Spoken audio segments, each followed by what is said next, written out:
When I don't know where to go, I go to the panic station. Yes, it is that time of year again. Oh my god, what a dumb.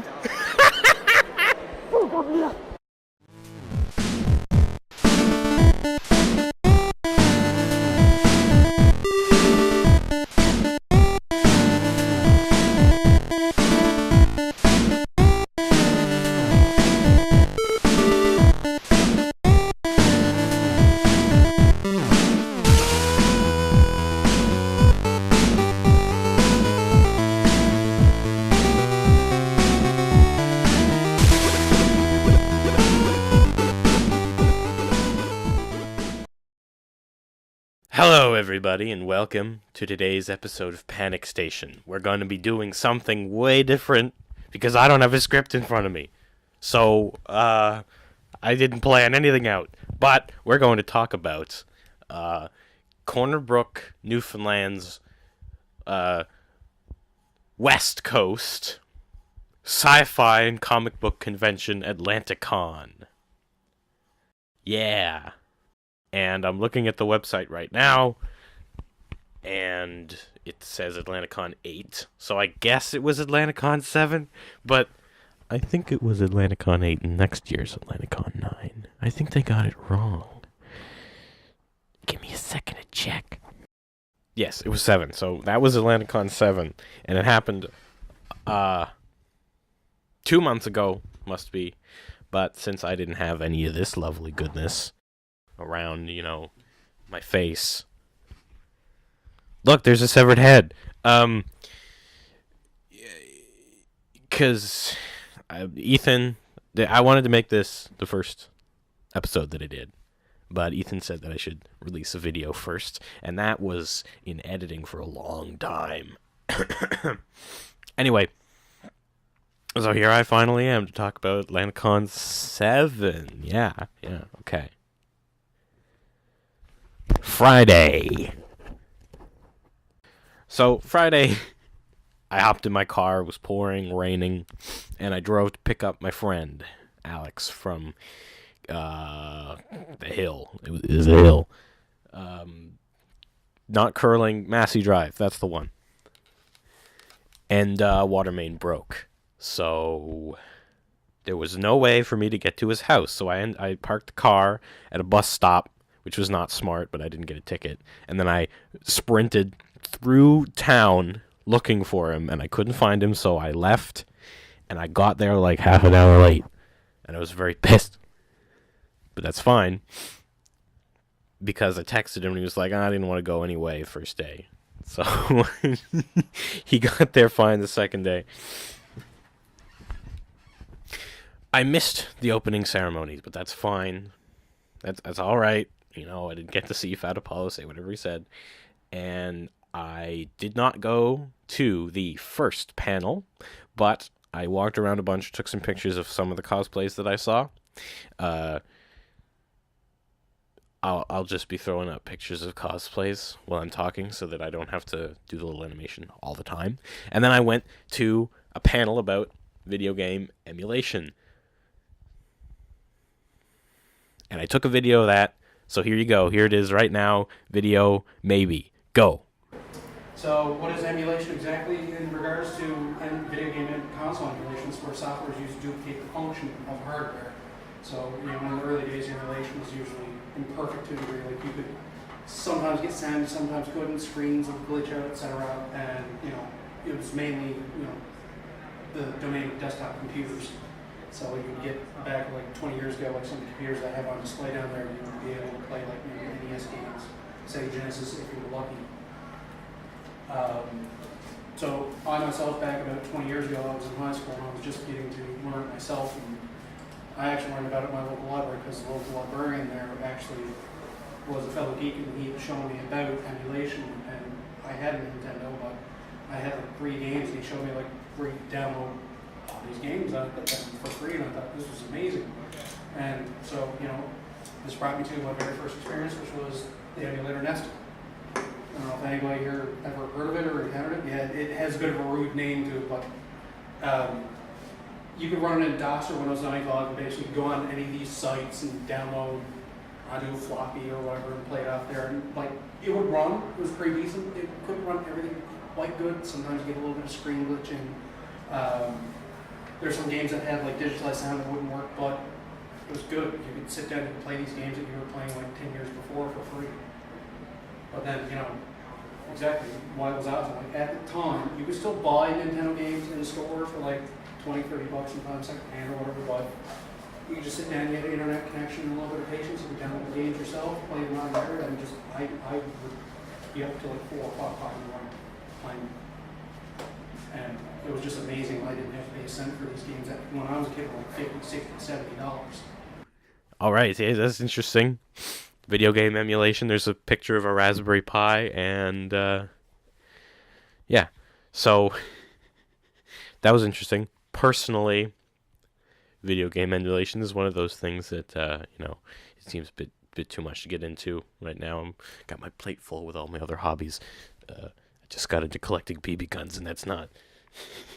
I have to find a Discord community for BB guns. But anyway, that was Friday, and then I went home.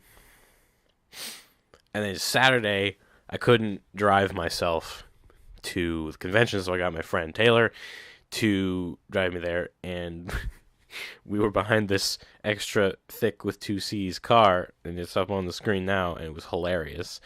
And then I went to the first panel. I went to the first panel that day, world building, creating a character, writing exercise. And when I got in, I realized that they expected us to write with our hands. And I have dysgraphia, and I can't do that. So I took a quick video, and then I left. Would have been interesting, but I didn't want to be awkward and like turn in a piece of paper with scribbles all over it that she couldn't read or make a big stink, so I just left. So maybe that's significant in some way. You need to determine why that is significant. It's also made out of either stone or clay, so you know whoever made it or whoever purchased it or whoever is wearing it, their society would need to have the means to make that and craft that, and like why is this on the materials. I recently got back into playing D&D now that my kids are getting bigger, so I'm like, there's all kinds of things that this could be. It's so exciting. So whether you're creating a character for like a role-playing game or for a story or for an epic novel, there's lots of ways that you can kind of use these tiny, tiny objects like buttons to interpret what their world is like. And I skipped to the 2 by the Furious Gamer. I still have his business card where his email was all capital letters. But of course his real email wasn't all capital letters. It was just the font that he used was a terrible choice. And then Lily Hunter, Atlanticon 7 special guest. She was the cosplay specialist. And I took a video of that. She had some great props. She talked about some cosplay stuff, and I went to her second panel as well the next day. So I'll just combine those 2 videos, and you'll see them now. Yeah. So I'm quite an outgoing person myself. So I don't get weirded out by people seeing me in costume all that often.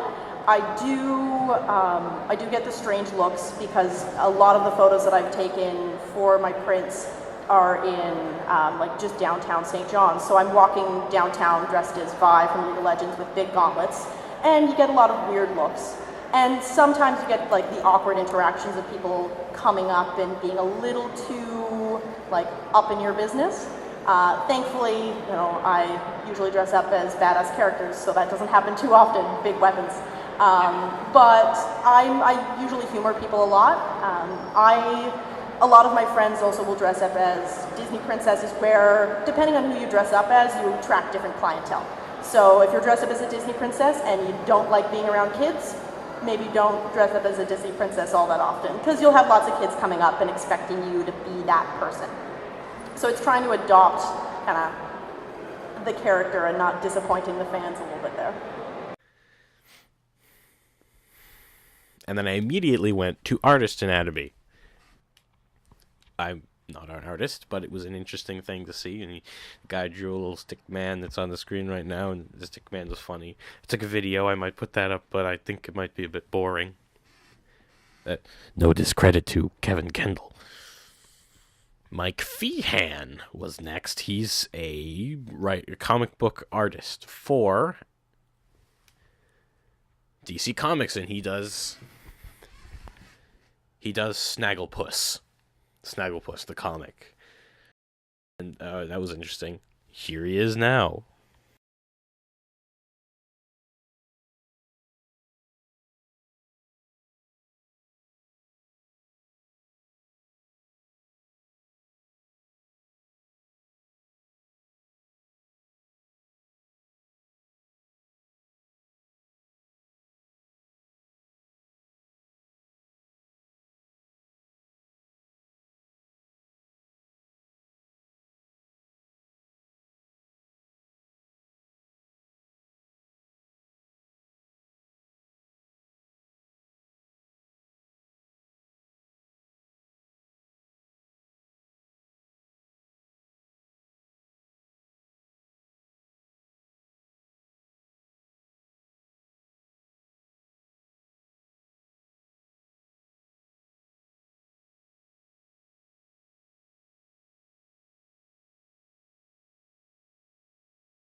I skipped Ball Jointed Dolls 101 because I don't even know what the hell that is.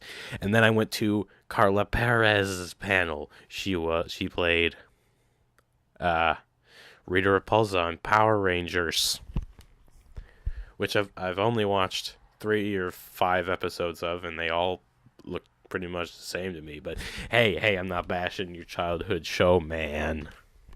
You like what you like.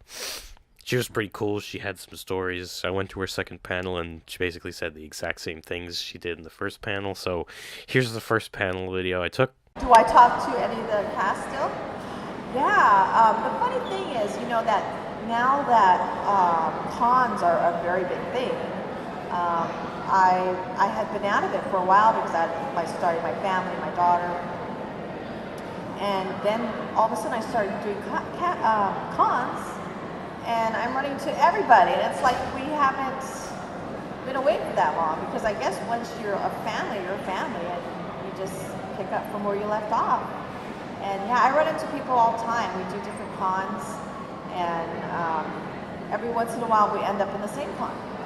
You know, it just depends on where we're at the moment. Yeah. And who would have thought when you started your career that you would be doing things like this? I don't think many actors or actresses say, No. you know, I'm going to do a role and then I'm just going to tour. That's Well, it. you know, back then there were no cons. Yeah. There was something called a toy show where you would go and buy different toys, but there wasn't anything like cosplay. There wasn't shows and panels and you know, all that great stuff.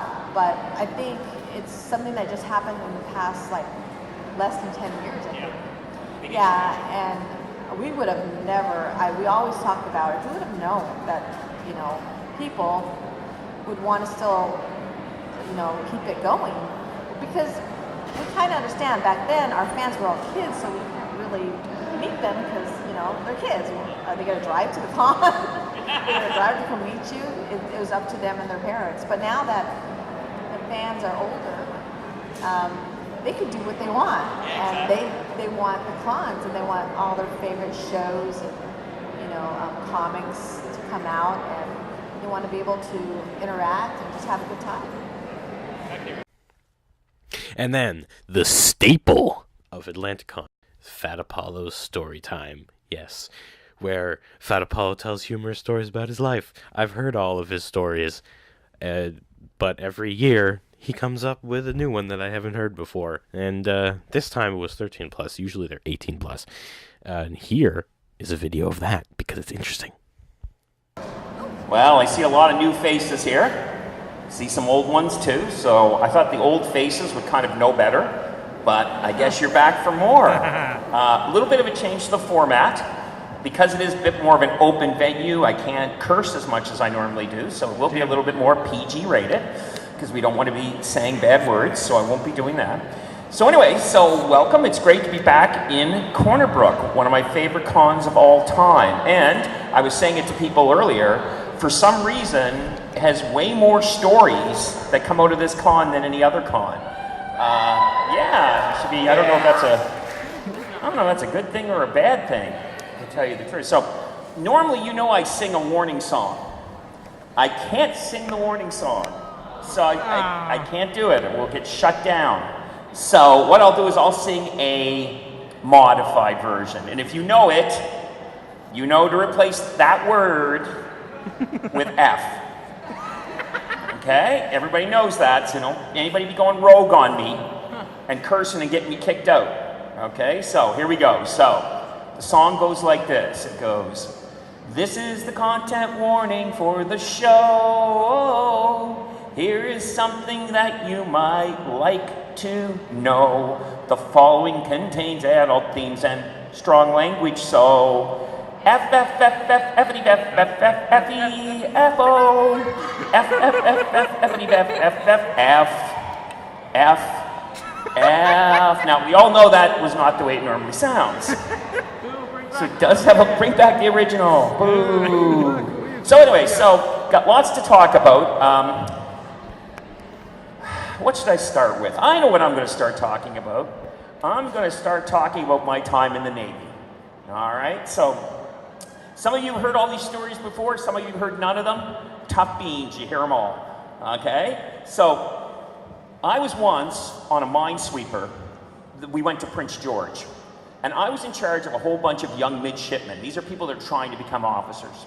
So we went to the only club in town one night, and it was an amateur strip contest. And it was for men only. So I had this platoon of guys, and of course none of them are going to go in it, except for Franco. Franco was this guy from Quebec who was really good looking. And he was the only French guy in our division, so we called him Franco. And he thought it was hilarious. And he would always refer to himself in the third person. So he'd say, "Oh yes, Franco's going to get a drink, and Franco will go here. So we're sitting there, and they're like, okay, you can win a trip to Bermuda if you win this strip contest. And we're like, oh, wow. And Franco's like, Franco will enter the strip contest. And I'm like, no, Franco, you can't enter the friggin' strip contest, okay? You're in the Navy. And he goes, no, I'm going to enter.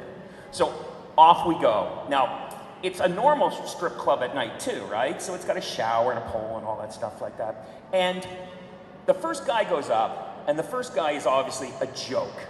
He's up there, and he's kind of like the town funny guy, and he does his little dance, and everybody's like, ha, ha, ha, oh, you're so funny, Roger, woo-hoo, get off stage, right? So then, Franco goes up, and Franco, tan, blonde, really fit. You know, this is Prince Rupert, it's a small town. So suddenly a ship full of young, eligible guys show up, right, with steady careers. They're very popular. So Franco gets up, and he starts to dance, and now the crowd is very interested, because this is new meat. What's this guy, right? Franco gets up there, starts to take his clothes off. Now you have to remember something. He did not know there was going to be a strip contest. So Franco takes his pants off, and all he's got is this tiny little leopard G-string, which meant he went out for the night wearing that, not knowing he was going to drop his pants in front of anybody. So the crowd goes insane, nuts. It's just bedlam, pandemonium, okay? Half-price sale at Frenchie's. It's just crazed, right? So then Franco gets in the shower. Bring on the water for Franco. So now he starts to shower. And I mean, people are just, they're rabid now, right? So he comes off stage, and the women in the audience are nuts now. They're just gone completely insane, right? So then the third guy gets up, and the third guy is like the town hottie. Right? He's the good-looking guy. So he gets up there, and no one's paying attention to him. Nobody's even looking at him. They're all looking at Franco, right? And so he finishes, and it's like, yeah, okay, bring on Franco. So Franco wins a trip to Bermuda. And we're like, Franco, you know, and I'm his officer, so I have to wear all this, right? Like, I got to wear everything that happens. So I'm like, Franco, we can't talk about this. Like, we can't go back to Esquimalt, which is the base, and say, hey, you know what, one of my guys stripped, and he won a trip to Bermuda. You can't do that. So the next day, whenever you're in port with a large number of people, typically there's a parade, and you march in the parade. So we're marching in the parade, and I'm the officer, so I got my sword, and I'm looking good, you know, and I'm walking like this, and I got my platoon behind me. Now I can't see them, because I'm leading the platoon with my sword. And all I'm hearing is, Franco, we love you, Franco, coming from all the people on the sides of the road. And I'm like, what? And I can't turn around. So finally, we make a turn in the road, and I look, and Franco is not marching like he should, right? He's marching like this. Right? And I'm like, Franco, eyes up in front, eyes up in front. He's like, and he actually went on this trip to Bermuda. And we're like, how many pairs of these little leopard G-strings do you have? And he's like, Franco knows how to dress. And we're like, oh, freaking Franco. After that, I didn't go to the last two panels. When I didn't go to panels, I just faffed about, bought some things, played some games. So I'm going to show a compilation of me doing random shit. I mean, me doing random garbage. You could check that out after I get all this stuff out of the way. I skipped the Sunday. I drove myself. And I skipped children's story time. I went to Crafting Horror, hosted by Paul Carberry. And the name of the panel is misleading, because it implies that we're going to see models or makeup, perhaps, but no, it was writing. And you might think, wait, but you do writing, right? But no, I hate horror as a genre. Not because I dislike it, but because I can't write it very well. So he read a story, and I don't know if I'm going to show that now or upload that as a separate video, but pretty much I didn't get all the story because I was running out of space, and so I'll probably not put that in. But There's a story about mummers. That's fun. And then again, Lily Hunter's panel, I went to that again. She had some new things to say. And then I went to, of course, Adventures with Writing and Publishing. That was a very interesting panel, probably my favorite, hosted by Charles O'Keefe, who was published author in the From the Rock series with Eugene Books. And here's a video about that. There's a video. Look at it. It's a video. Moving on. Writing is something you need to, it doesn't just exist. I mean, it can just exist for you, but I think that's very limiting. You need to get someone else to read. You need to get feedback on writing. Okay? So I think getting as many opinions as possible is very important. Even the difference between man and woman perspective can be really different, because obviously men and women think differently. Right? If you get a man or a woman to read your story, they might just think of something you never considered. If you're going to write about horror, as we discussed earlier with Paul, I think you need to be careful with violence, sex, coarse language. If you want to write a mature adult story, that's fine. But I think if you overdo it, if your book is nothing but like gore, it loses its impact, right? Like it doesn't become shocking after a while. I think it's better to have the really important parts of the book, something big happens, people get arms cut off or their head cut off or whatever you want to do, or or they really curse and swear a lot. Then it's still impactful, right? If it's constant, you become desensitized to it, and I just think it's not as effective. And then, of course, was the costume contest. I really enjoyed the costume contest, and I couldn't take very many pictures because everyone was constantly in motion, and my camera is kind of dumb because it's from 2003. There were some amazing cosplays, though, and I took pictures of a lot, and as many people as I could stop and say, hey, let me get a picture. So I'll put more of those up, but I did take a video, and you can see the video now. Okay, so first up, we've got Deadpool as Bob Ross.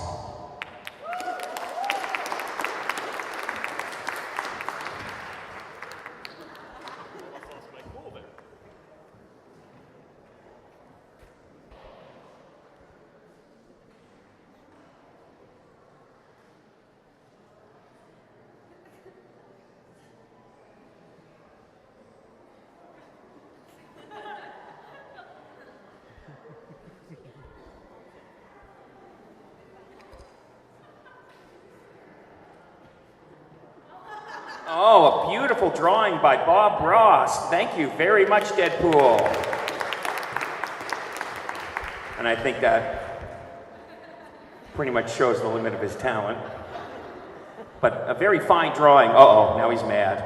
Okay. Next up, we have Shotu Toad Oroki.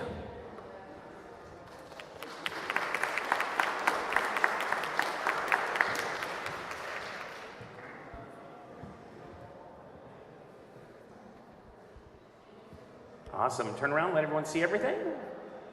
Fantastic. Big hand. Thank you very much.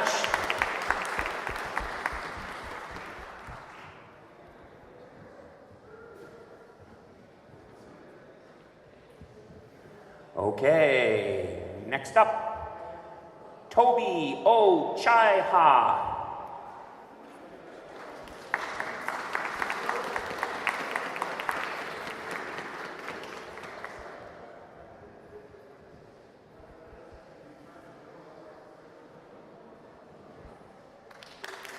Well done.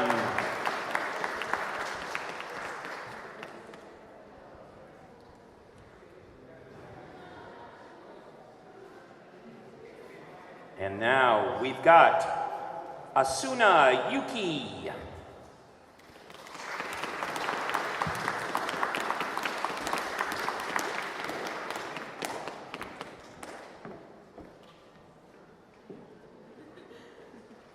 Turn around, let everyone see. Fantastic. Well done.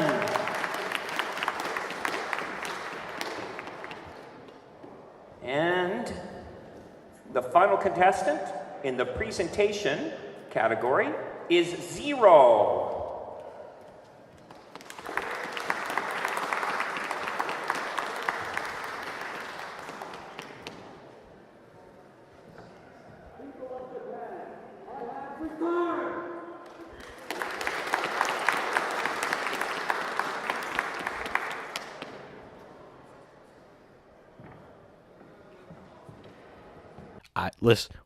I was very happy to know, to find out that the prejudging was very thorough. So the people who did a lot of hand stitching and really detailed work got the love they deserved. My friend and fellow YouTuber Ethan won 3rd or 4th place, I believe. And somebody's custom sewn, custom handmade Dutch Angel Dragon fursuit won 1st place. And I clapped suspiciously loud. And I was very proud because those things usually cost a lot of money, and to hand make one of that quality was extremely impressive to see. Tim was there again. If you remember, Tim was with a Warhammer 40k player who, well, he got his ass kicked by a kid. Here's a video about that.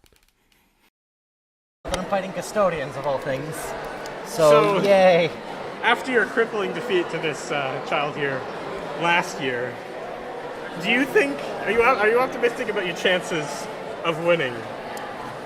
Well, looking at what I have on for show and looking what he has, I don't feel very good because he's bringing in the cheese. Ah. Not. Yes. The cheese is the good dudes on the bikes. That's mediocre. This is gold. This is outside my comfort zone. I'm going to run. I forgot to ask him his number.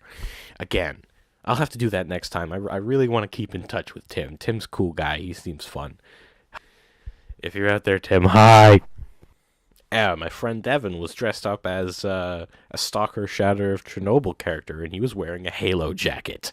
Anyway, there's a picture of him. Full GP5 gas mask with the asbestos filter he almost killed himself with. I witnessed a D&D game in which some questionable things went down. Some zombies were desecrated, and I bought them pizza because I was nice. And I had a car, and everyone was hungry, so I bought them pizza, and they gave me money. I spoke to an author. I think it was the author or the author's husband, or both. Actually, they were both there now that I remember. And here's a video. Hello. Hi. Would you mind pitching your book for me? Oh dear lord. Pitch your book. Okay. You could just read the back.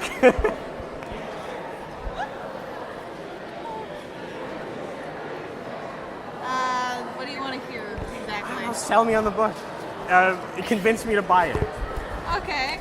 Well, basically it's a sci-fi fantasy where the Earth has decided that humanity is just killing it off, so it needs to go.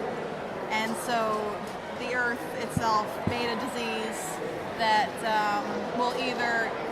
it'll do one of two things. It'll either dissolve people into one of the 4 main elements, or they can harness that element to sort of help resave the Earth. Right? Okay, and how much is it? 20. All right, I'll buy one. Okay. And I'm going to review that book. That's right. I'm reviewing that book. I haven't read it yet. I'm still reading the Hab Theory, which is an extremely dry book. But I'll leave that for the review of the Hab Theory that I'm going to write. I saw the The Economist, again, he was doing his thing. I tried to get him to give the spiel about the Pokemon card economy again, but he didn't do it. Anyway, he bought some cards from some of my friends, and Paul was there again. I think he sold some cards. I bought... Oh, yes, the things that I bought. Let's see if I can remember correctly. Let's just say I had a much larger budget this time around. I purchased video game-wise, I bought Pokemon Y. Yeah, it was Y. And I didn't beat that yet. I also bought Star Fox Adventures, which I will be doing a review on because I got a lot to say about it. I also bought a game called Super R-Type, which I tried to play recently, and turns out my Super Nintendo is broken. I managed to get Mario Paint to work for like 1 second, and then it just stopped working. So that's fun. I bought stickers. I don't have pictures of the stickers, so I'm not gonna no. And I bought this Eevee, which immediately broke. The guy gave me another one for free. That one broke too. It was cute though. And here's a bunch of random videos with no context. Bam.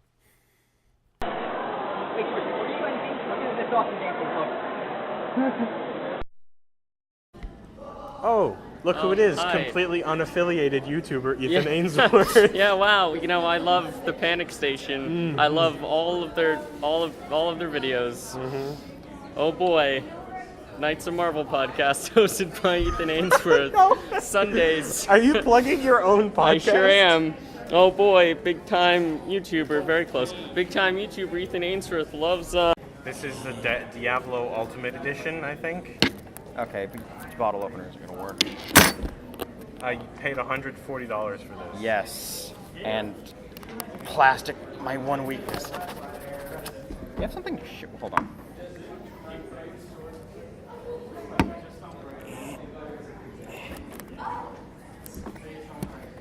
Haha! Revolvers and multi-tools. Fuck. You got an art book here. Yes. Soundtrack, Blu-ray. There's the game for PC. Thomas. USB. Yes. Take a look at this. The Art of Diablo 3. Soundtrack.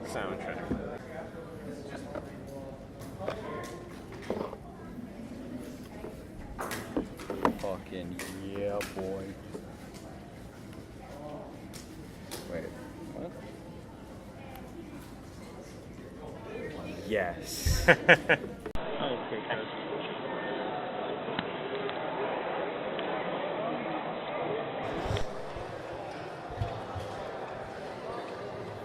Finest death screen. And here we have the original Half-Life, which I have played. Just It's also a commentary on Thomas's social status. oh my god. Why? I played this through the Black Mesa version.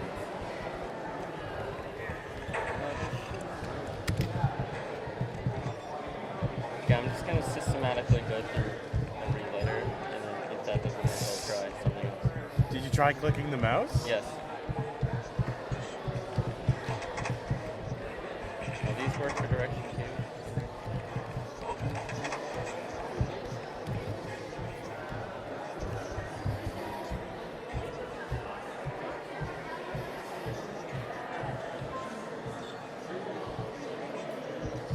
That's weapon 2. Yeah.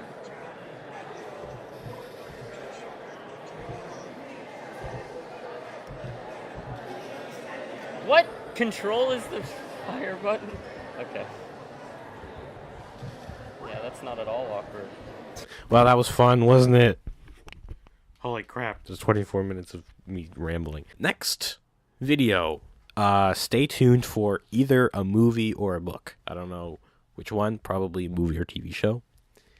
Just because I haven't finished the Hab theory yet, and I had an idea for an Avatar The Last Airbender video, which wouldn't be too difficult to do. It's just a little analysis of one part. See you next time. There'll be a script next time, and I won't get this close to the mic.